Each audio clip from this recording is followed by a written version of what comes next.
That means I should be putting you in here too. So let's do that. Nice.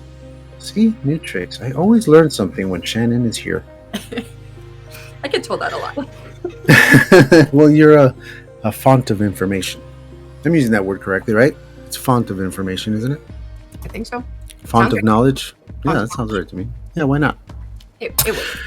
For anybody watching on the rewatch, what books have your favorite dragons in them? Tell me in the comments below. There's lots of different kinds of dragons, and there's a whole argument of dragons versus wyverns or wyverns, or however you say it. What are your dragons like? And I don't want book spoilers. I just want, what's your flavor of dragons? So in these books, the only dragons that are going to be really known are the ice dragons. So when I knew I wanted dragons, but I thought I want something just a little bit different. Everyone knows what, the fire breathing dragons. I want a dragon that does something different. Well, I was like, well, the opposite is ice. I was like, ooh, and blue. And blue's my favorite color. So sold. Yeah. So, and I had decided that all of them would be colored slightly differently, like darker on the top and then lighter on the bottom. And I haven't got an artist to be able to get it exactly the way I want it. I kind of ran out of time. I hired a couple different ones and none of them got what I needed. And I finally just had to go with one because I ran out of time. But I kind of think of it as like a lateral line, like a shark. So a shark, you know how they have a lateral line. So the top part's dark, bottom part's.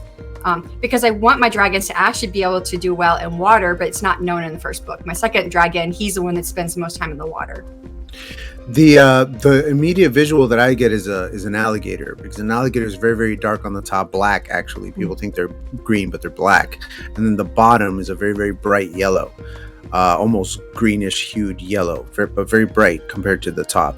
And yeah, it has like that kind of like hard line, like the great white sharks do, as you described. So dragons, scales, the alligator was my first thought. And I, as you were speaking, I was and explaining that the artists were having a hard time with it. I was like, did you by any chance show them a picture of an alligator and said, do this, but with different colors? I showed a picture of something to somebody. And I remember, like, okay, the very first artist I hired, I took all these different parts of all these different pictures of dragons. I put them into this one huge document. And I point out, this is what I like about this dragon. This is what I like about this dragon. And it's not all I get. Have you ever heard the reptilians? Sure. Yeah, so the reptilians. So it came out looking like a reptilian, but with wings. I was like, no, that's not it. So I do see it where they have this like a long neck, which this had no neck. The first one I got. So it's kind of a long neck, and the face I do see is more snake-like. The eyes are very snake-like, viper-like. But it does have like the teeth, and the arms I kind of see is like the Indoraptor with the long claws and the hands. They're almost human-like. So, and then it does have like a defined like shoulder, and they're all male, so it just says like a man's chest, but of course with scales and with soft leather like type material on the front. I haven't got any of that. It has scales starting from the head all the way down to the tip of the tail. 2 arms, 2 legs, 2 wings, because each kind of dragon, you may have a dragon that has 2 legs and 2 wings but no arms, but mine has all of it. Nice. In mine, I went for more of the Asian take on dragons, where they have almost like feathered, like translucent feathers that come off of them, and sometimes they have manes, long flourishing peacock like tails and stuff, 4 legs, no wings, long snake-like bodies. That kind of sounds like what I went my my autumn dragon, because these are ice dragons, but I have an autumn dragon, and I can't remember what I called the other one. I had to look at my book. But I have 4 types of dragons, but you only know 1 in this series. Okay. As the series progresses, will we meet more dragons, or is it strictly just ice dragons for this whole series? Yeah, just ice dragons for this series. Leaving the door open for another series in the future where you go for the other dragons. See, whenever I think of stories, I always know beginnings, I always know ends. So like for this series, I knew the beginning of the series. I know how the series is going to end. How I get there in the middle is a little bit different, but I know how this series is going to start and end. That damn middle. Yeah. And the same for book. I always know how a book's going to start. I always know how it's going to end. So I have that for all my books. I already know all of that. I also know that this is the first series I'm writing in this world. And I already know what the last series in this world is going to be, because I'm actually building everything up And I mention it in this book, and it'll continue to come up in every story I write. Even the prequel novella is coming up in that, is called the Chaos Lore, which that was my God tier on Kickstarter. The Chaos Lore, nobody knows what it is. If there's one point where the main character, female, asks the antagonist, a female, what is the Chaos Lore? And she says nobody knows, but it's the end of all magic. And so there's lots of magical creatures. And this is where I know I have several different secret societies who have different ideas of what the Chaos Lore is. And so they're trying to stop it from happening because they don't want the Chaos Lore to happen, but nobody really knows what it is. Well, I know what it is though. And that's my last series. That's awesome. Yeah, I have a clear idea of how I'm going to end my first trilogy. But since I've recently opened my mind up to the possibility of further books in the series beyond that first trilogy, I'm trying to find different timelines to stick stories in and stuff like that, because maybe the next trilogy doesn't take place after this story but before, or whatever. So I'm toying with all that stuff right now. Yeah. And that's it's kind of crazy to think about writing a novel series that spans decades, right? Because if I put out a book every 2 years, a novel every 2 years, and ends up being 6, that's 12 years of story, plus the 3 that it took me to write the first one. 15 years. 15 years of stories.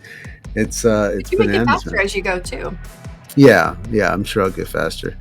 And I'll probably strive to make the next trilogy made up of smaller books. We'll see how it goes. I like those epics, man. I like the big books. I like big books, and I cannot lie. Other authors can't deny. Mine's not that as big as yours, but it's the longest book I've ever written. That's what she said. Yeah. So the longest one you've ever. How many? What's the word count in the end? It's just over 147,000. That was mine. 147.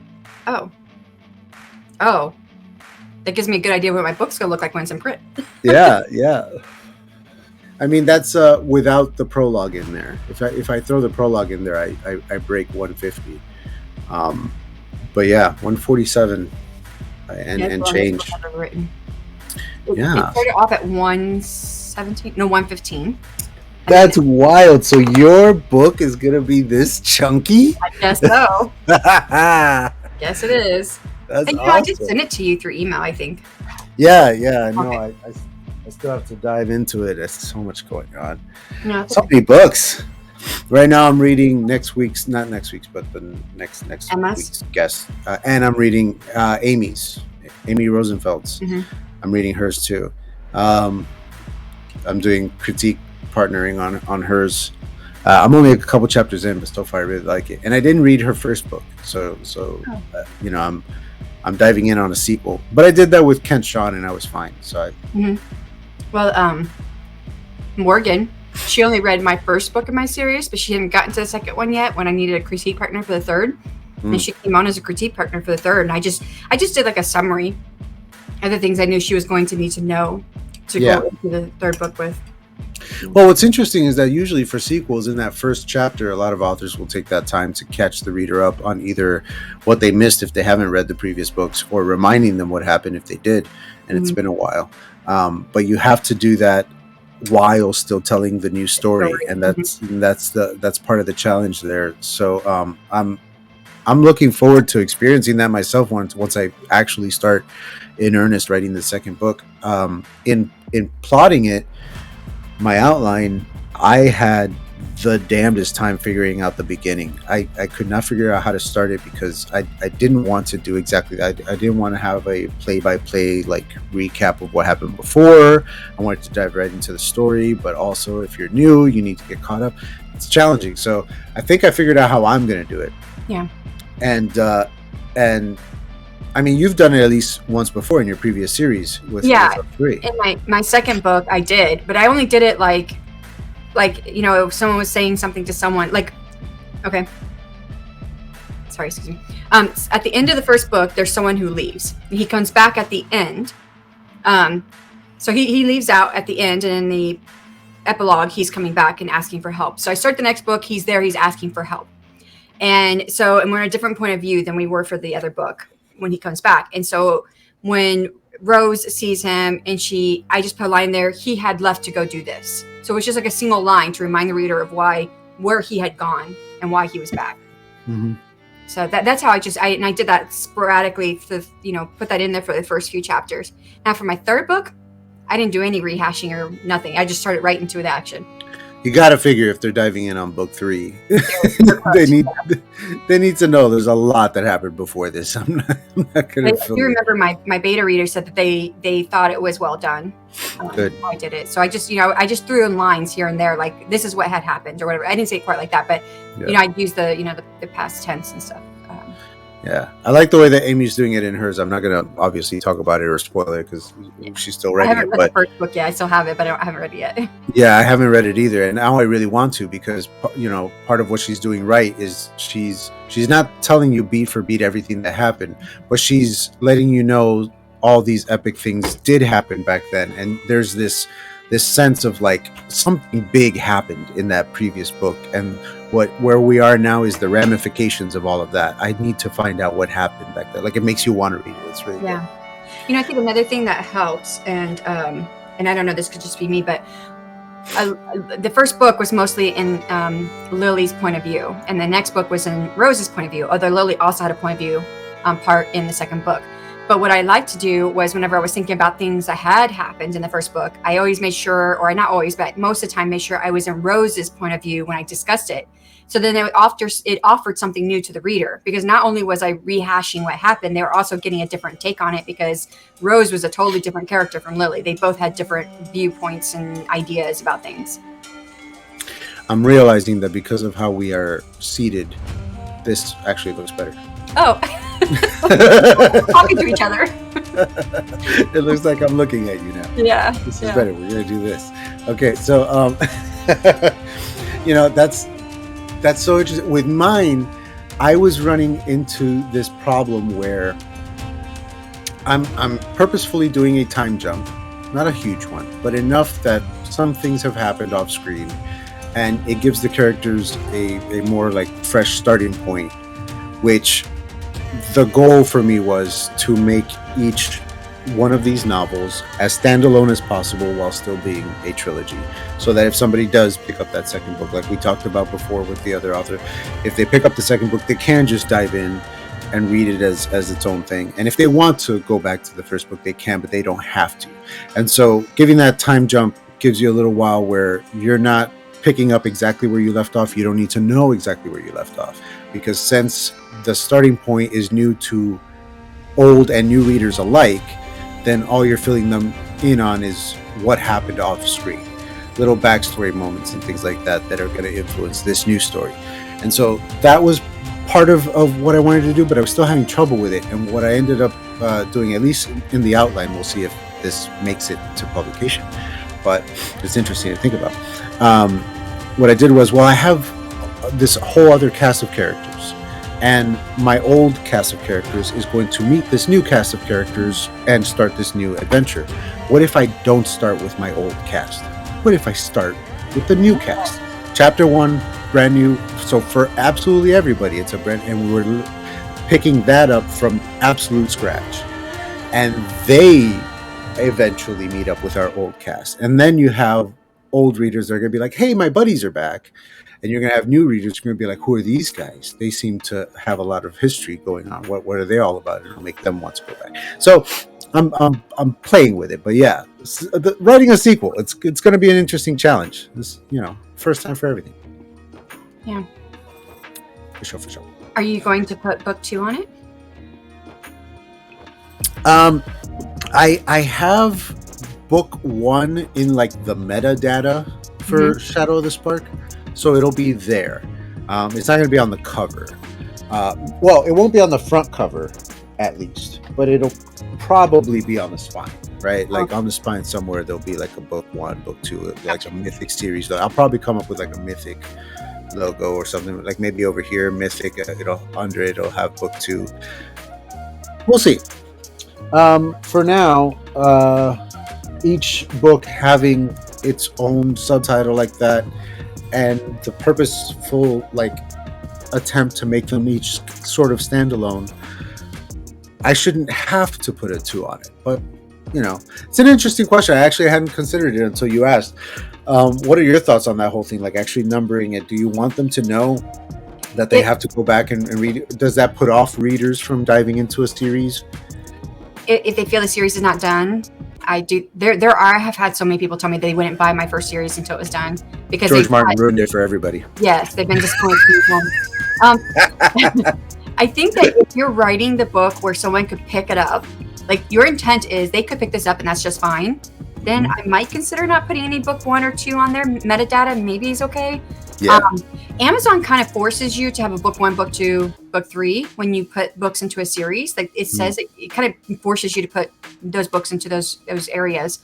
One thing that I learned when I went to the 20 Books of 50K conference, and I was in a room with romance writers. We were talking about marketing and stuff like that. Well, some of these romance writers, their series are like 20 plus books long, but they're not following. They're not all that you don't have to read them in any order. They're all their own standalone story, but they may all take place in this one town or whatever. Yeah, and all the characters know each other and show up in other books, but there's no order needed. Right.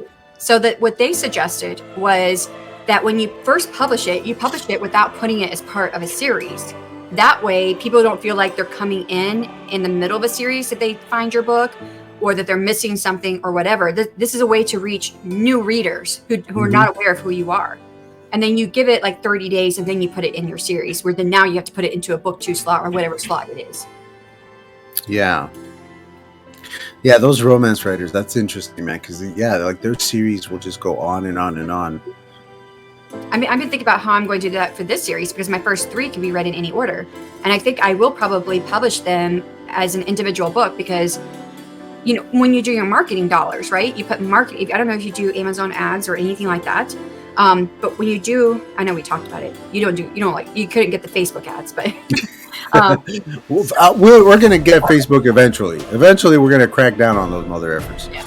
So they all say you put all your marketing ads on your first book. Well, if you're writing a series where any book can be read as a first book, but it's labeled as book 2 in Amazon, and you're running marketing dollars to it, you're going to confuse readers. Because they find it and they're like, but there's another book before this one. I don't want to go buy that one because this is the one that's on sale.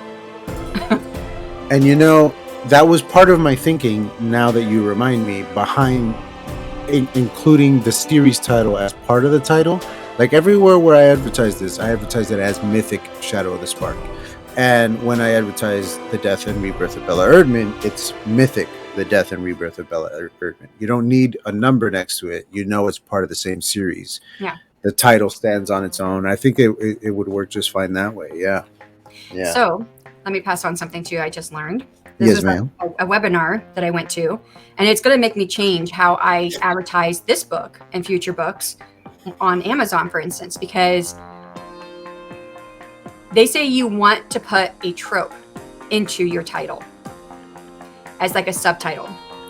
And so it's like, name a book, colon or whatever it is, and then your subtitle. So like mine would be a fantasy romance or an enemies to lovers fantasy romance. So those are keywords because people search for enemies to lovers romance, enemies to lovers, fantasy romance, fantasy romance. So you want that in your title. Right. That your title is searchable, and people find your book more. And then they did say, go do some research in your genre. And so I did. And not many of the authors are doing that in my genre. There are a few though. And what I found, because I have a subtitle for my book, like you have a subtitle for your book. Well, your subtitle is kind of at the beginning. It's Mythic. It's the reverse. So, I mean, I don't know. You don't really have like one genre, but in my genre, what I found was you would have the main title. So mine would be A Curse of Scales and Feathers. My subtitle is A Brides of the Dragon King's novel. So what I would do is A Curse of Scales and Feathers, and this is based off of what I saw in my genre, colon, an enemies to lovers fantasy romance. And then in parentheses, I would put A Brides of the Dragon King's novel. See, that's smart too. Yeah. And I've seen a lot of authors that, even some of our buddies, Richard Holiday does, I believe, Chris Kenny, a cyberpunk thriller or whatever it is, like they'll put it in the title. Yeah, definitely makes it more searchable. And that was a class I took from Ryan Cohen. And it makes people like click on it to find out more. If it's their genre, even if maybe even if the cover didn't grab them, they see it in the title, they're going to click on it and they're going to at least read the blurb. They're going to figure something out. Put it down somewhere. What did they write down? They said exactly what you should do. It's like trope and genre, I think is what it is. That subtitle should be trope plus genre. So like an enemies to lovers fantasy romance. Yeah. Interesting. See, I have a lot of tropes. And they did say write down all of your tropes. They said come down. That's the class. It said okay, write down 10 tropes. And so I wrote down the first trope was enemies to lovers, and the next trope and third trope. By the time I got to the third trope, I'm like, there's nothing that outweighs enemies to lovers on this. Yeah. Yeah. So that's you know the biggest one when you know it. Yeah. For sure. Cool. Was there anything, Miss Huston, that you wanted to cover on the Writer's Den that we didn't get, or that it didn't occur to us at the time? I mean, I think we covered mostly everything. I mean, I have tons and tons of thoughts and information and ideas about whether it's my Kickstarter or my book or whatever that I could always talk about, but I don't know. That's okay. I didn't mean to put you on the spot so much. Yeah, no, I thought it went rather well. I thought we covered everything that I wanted to talk about. I think the only thing that we didn't that I didn't get to ask you about was your thoughts on the other platforms that we're spread across. You know, we're not just on YouTube. All of us are also on Instagram. Most of us are on TikTok. Some are on Twitter. And we all these different platforms in different ways for our author platform. What are sort of your thoughts on to integrate all of these others into like a presentation of self as an author, or in general, as a new series coming out, putting the old series by starting this new series that's going to bring audience, it's going to bring a whole new leadership to it too. It's a different to an extent, understand. So like, I mean, how do you utilize these forms to grow your author platform? Okay, so you cut out quite a bit there, and I already have a hard time hearing. So let me summarize what I think you were trying to ask me, which is all these various different platforms, Instagram, Facebook, Twitter, all these different, how do I utilize them to spread word about my author platform? Okay. Nailed it. So I look at Instagram right now. It's slowly changing. I look at Instagram as just a way to connect with other people from the YouTube community, from our AuthorTube community. It is one way to keep in touch. It's one way that some people, that's the only way they do anything. And so it has been just mostly a platform for me to just be in touch with others. I have used it off and on for like things like the self-publishing tips and tricks podcast. I've used it for like, last year I used it to highlight all of our speakers for the AuthorTube Writing Conference. I wanted to do it again this year, but I ran out of time. I couldn't give up those 3 hours of sleep a night. And then, but lately I have been trying to kind of convert a little bit. Like I'm not really sure what I want to do, because I'm still doing the self-publishing tips and tricks on there. Like I put up stuff for the authors who are coming on, or people who are coming on to the podcast. But I've been putting stuff up that's more specific about my book. In the past, I'd only put up things like, sales or whatever. But I've been starting to put up some things about my book itself, the Kickstarter. And I have to be honest, a lot of this change in my thinking is coming because of the fact that I have learned that my first series is just probably not going to sell well, at least not now, maybe not in the future or anytime soon, because Irish mythology is not something people are looking for. So it is not going to be. So when I kind of figured that out, and that was like the beginning of last year, I was like, but I was going to finish the series because I wanted to finish the series. I was like, okay, I'm not gonna put a whole lot more effort into this. I'll still try some marketing stuff just to test, because I like testing things out. But I thought, when this book comes out, I'm going to do everything I can, because I felt like it was going to hit the market. I mean, it's fantasy romance. It's a growing niche that is, it's growing by leaps and bounds. Enemies to lovers is one of my favorite tropes. It's also a lot of people's favorite tropes when it comes to fantasy romance. And it's a good one. Yeah. It's a freaking good one. It's got dragons. Like I was going back and forth in my head, like what the cover should look like. And in my head, I always thought I wanted the female character and the dragon that was going to be in that story. That's what I wanted. But then the K-Lytics report came out last year and this year, and both of them kind of showed that the covers are skewing to more typography. I don't know how you say that. Typography. Yes, Typography.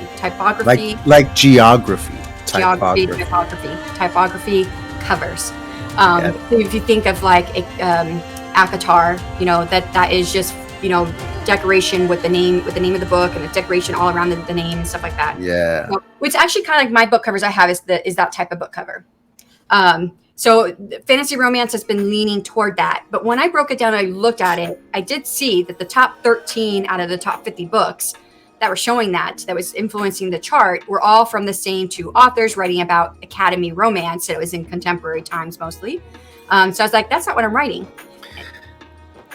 I mean, typography is great and all, but dragons on covers sell books. When I went to the 20 Books at 50K conference, I stopped. The very last day was the vendor day, or no, not vendor day, the author book day, where all the authors set up their booths and they sold their books, right? Yeah. So that last day, and mind you, I had COVID, but I didn't know. I just felt sick as a dog. But I had the mask on because I knew I was sick and I didn't know what I had. And I went to each and every table that was a fantasy romance author, and I said, hey, what do you think about this? And some of them had some of those typography covers, and every single one of them said, you got a dragon sells. You put that on the book. And I was like, oh, okay. And so that kind of sealed it for me. What were we? How did I get on that tangent? Oh, the platforms. So yes, so I am, seeing that I felt like my book was going to be hitting the market right. At least I feel it's going to. I think it is one of the better books I have. It's the best book I've written so far, but even having written it, now I can look back and look at things like I could do that better. I'm already tearing it apart, but it's still the best book I've written so far. I thought this could do it. This could do well. So now I'm throwing my everything into it. I started my TikTok. I put my first TikTok up less than a week ago. Martin was the first one. Was that the one with the dance? Or no, that was a YouTube short. That was a YouTube short. I didn't put that one. Short, yeah.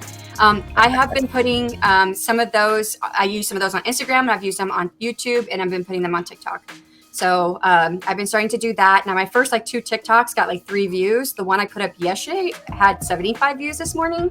Already climbing. Yeah. Yeah. So I don't know if it'll go much more than that though, because you never know. First of all, I have a coworker who, she recently had a baby. She's out on maternity leave, but prior to that, she was huge into her TikTok account, and she was doing a lot. She has a huge audience, and when I started working there, and she found out that I'm doing this whole author thing and I'm running the author platform, and she found out I was on TikTok, she immediately was like, oh my God, I got to give you pointers and stuff, because there's things that people don't realize.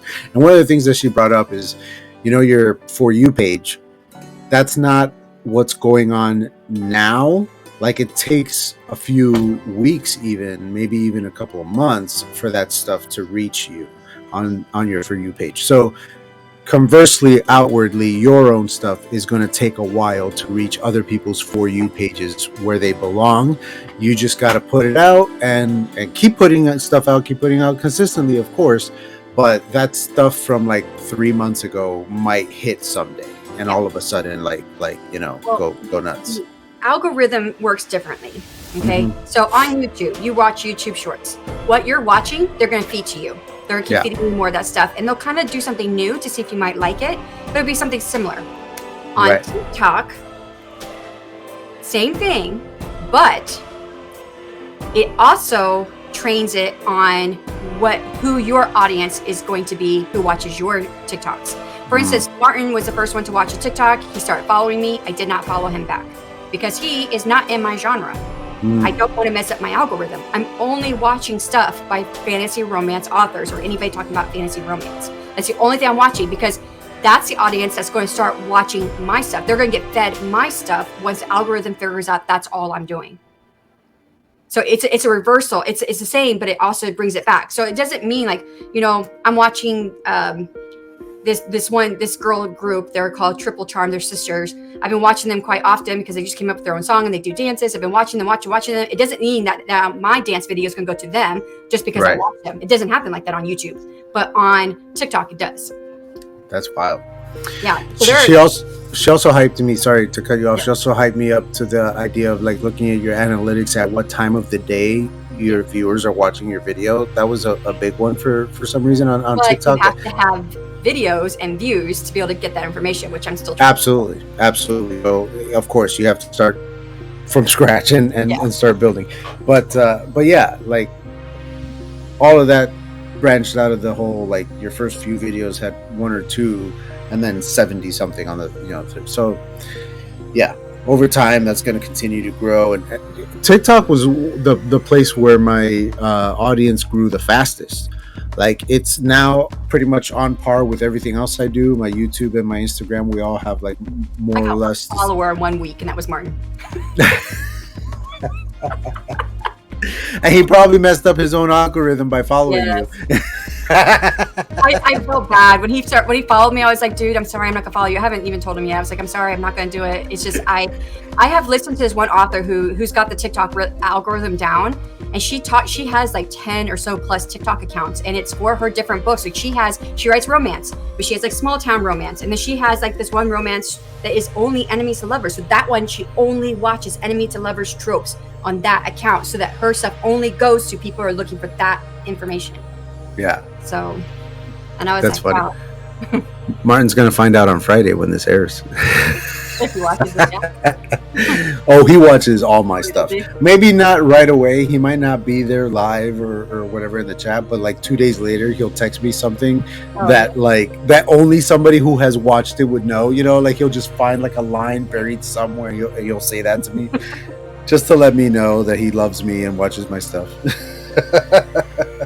That's really nice of them to do that. Yeah, he's a good egg, that one. Big supporter. Yeah. Well, Miss SD Huston, writer of great books and organizer of writing conferences and so many other successful things like that crazy Kickstarter. Thank you so much for joining me for both of my shows today. This was fantastic. It was great having you. And you're welcome back anytime. And I'll see you in a couple of weeks for Tuber Book Club. Yes. August 8th? Sounds about right. August... I know it's coming up. 8th and 22nd. So we're going to be doing Emma Bennett's book, The One That Got Away. Your pick. Yeah. First time win. First time win. Yeah. All right. So it's going to be a good time. We're going to read the whole book, discuss the whole book in one episode, and then interview her 2 weeks after that on the 22nd. Say goodbye to everybody. Goodbye, everybody. Bye, everybody. Tongue keeps bleeding from the words I spit, so sharp, so freezing, so cold. Like they feeling, I could tear you apart, or I could go heal them. Don't believe in fate, don't believe in ceilings. I just need a taste, and my mind starts feeling. I don't think I no kneeling, got